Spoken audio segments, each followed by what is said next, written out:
In his life, Sima Yi had two greatest rivals, Yang Xiu and Zhuge Liang. Sima Yi was a politician and military leader serving the state of Chao Wei during the Three Kingdoms period in Chinese history. He also laid the foundation for the Western Jin dynasty to replace the Wei dynasty. Here are 5 famous sayings of his that we can use for a lifetime. 1. A person should not be cowardly, but also cannot be without respect and fear. They must know to respect and fear their opponent. Balancing courage and respect is crucial when facing challenges or opponents. This interplay ensures that bravery does not morph into recklessness and that respect and fear do not lead to inaction. At the core of the statement is a clear denunciation of cowardice, emphasizing that shrinking away from challenges out of fear is not an option. Courage is essential for confronting difficult situations or adversaries effectively, propelling action and fostering resilience. However, the statement also warns against being without respect and fear. While bravery is indispensable, it should not transform into recklessness or arrogance. A healthy amount of fear and respect acts as a grounding force, preventing overconfidence and ensuring awareness of potential risks. This balance fosters a strategic and measured approach, rather than impulsive and potentially detrimental actions. Respecting and fearing the opponent is another critical aspect highlighted in the statement. This notion underscores the necessity of recognizing and acknowledging the opponent's abilities and potential threats. Respect and fear in this context do not imply submission or weakness, but rather an understanding and appreciation of the adversary's strengths. Such awareness promotes humility, thorough preparation, and strategic thinking, ensuring that one does not underestimate the opponent, thereby avoiding unnecessary risks and enhancing the likelihood of success. Ultimately, the statement advocates for a balanced approach where courage is tempered with respect and fear. This balance ensures that a person is neither reckless nor paralyzed by fear. Courage without respect and fear can lead to foolhardiness, causing one to rush into situations unprepared and overconfident. Conversely, respect and fear without courage can result in inaction and missed opportunities. By integrating both, a person can confront challenges bravely and wisely, ensuring effective and prudent engagement. In summary, balancing courage with respect and a healthy dose of fear is essential when facing opponents. This balanced approach ensures that one is both brave and prudent, capable of confronting challenges effectively while remaining aware of the risks and strengths of the adversary. This delicate balance allows for thoughtful and strategic engagement, leading to more successful and meaningful confrontations. 2. Do not fight fire with fire, learn to bow your head before a fool. The statement, "Do not fight fire with fire, learn to bow your head before a fool," offers a philosophical perspective on conflict resolution and interpersonal dynamics, emphasizing the virtues of de-escalation, humility, and strategic patience. It advises against responding to aggression or hostility with similar behavior, suggesting that instead of mirroring negative actions, one should seek alternative, non-confrontational methods. This approach prevents escalation and further harm, fostering a more constructive resolution to conflicts. Engaging in retaliatory behavior can often worsen situations, while choosing not to fight fire with fire aims to de-escalate tensions and promote harmony.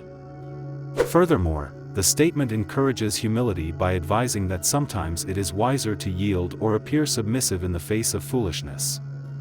Bowing your head symbolizes a strategic retreat or a show of deference, not necessarily out of respect, but to avoid unnecessary conflict. Confronting a fool head-on may be futile and counterproductive, as engaging with unreasonable individuals can drain one's energy and lead to pointless arguments. By bowing one's head, a person demonstrates emotional intelligence and strategic thinking, recognizing that not every battle is worth fighting. This approach helps to preserve energy for more meaningful interactions and avoids the frustration and negativity that can arise from engaging with irrational behavior. The overall message of the statement is about choosing battles wisely and employing strategic patience. It underscores the importance of recognizing when direct confrontation is unnecessary or detrimental, promoting the idea that true strength often comes from restraint and the ability to maintain composure in the face of provocation. This perspective highlights that wisdom lies in understanding when to yield and when to stand firm, advocating for a balanced approach to conflict resolution. In summary, the statement, "Do not fight fire with fire, learn to bow your head before a fool," advises against escalating conflicts through retaliation and advocates for humility and strategic patience when dealing with unreasonable individuals. It underscores the importance of de-escalation and recognizing when to yield to avoid unnecessary and unproductive confrontations, promoting a more thoughtful and effective way of handling interpersonal conflicts. 3. I only want to spend my entire life with my head resting in your hands, my lady. The statement, "I only want to spend my entire life with my head resting in your hands, my lady," is a deeply romantic expression that encapsulates themes of devotion, love, and surrender. The speaker conveys a desire to spend their entire life with the person they are addressing, indicating a profound level of commitment and a wish for lifelong companionship. This suggests that the speaker's primary goal or desire in life is to be with this person, highlighting the intensity of their feelings and their dedication to the relationship.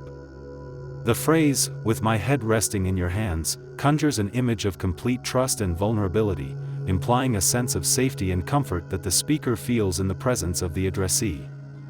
This imagery suggests that the speaker finds solace and peace in this relationship, emphasizing the emotional security and tender care they associate with their partner. Addressing the person as "my lady" adds a layer of respect and reverence, evoking a chivalrous tone reminiscent of courtly love and medieval romance. This respectful address indicates the speaker's admiration and esteem for the addressee, elevating the tone of the statement and making it not just a declaration of love but also one of deep respect and honor. The overall message of the statement conveys a powerful message of love, trust, and lifelong commitment, speaking to the desire for emotional closeness and the importance of the relationship to the speaker. This declaration is likely intended to reassure the addressee of the speaker's unwavering commitment and deep affection, communicating a wish for enduring intimacy and emotional connection.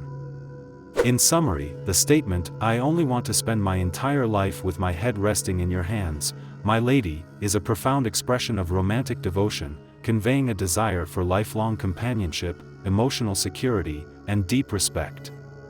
The imagery of resting one's head in another's hands signifies trust and vulnerability, while the respectful address of "my lady" adds a tone of reverence and honor. This declaration encapsulates a powerful and tender commitment to the relationship, highlighting the speaker's intense love and dedication. 4. I have never had enemies, only friends and teachers. The statement, "I have never had enemies, only friends and teachers," reflects a philosophical and positive outlook on relationships and personal growth. The speaker chooses not to categorize anyone as an enemy, instead viewing people as either friends or teachers. This perspective implies a refusal to harbor animosity or resentment, suggesting that the speaker seeks to find value and learning opportunities in all interactions, even those that might traditionally be viewed as adversarial. By labeling everyone as friends or teachers, the speaker adopts a positive approach to life and relationships. Friends are seen as supportive, and teachers are individuals who provide valuable lessons.